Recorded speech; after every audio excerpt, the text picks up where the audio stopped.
Frank is hard of hearing and recently bought a new hearing aid. He is so happy with his new hearing aid that when he sees his friend Joe, he has to tell him about it. Frank says, "Hey Joe, remember that old hearing aid I used to have? The one with the receiver in the shirt pocket? Remember how I was always messing with it, trying to turn up the volume? Boy, I've got a new hearing aid that's opened up a whole new world for me. I'm hearing things I've never heard before. Everything is coming in loud and clear. I got it for only $1,000 wholesale. If the company that made this hearing aid wanted me to do a commercial for it, I'd do it, and they wouldn't even have to pay me. I can hear a pin drop on a carpet in the next room."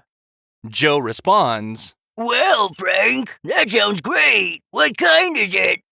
Frank looks at his watch and says, "About 4:15.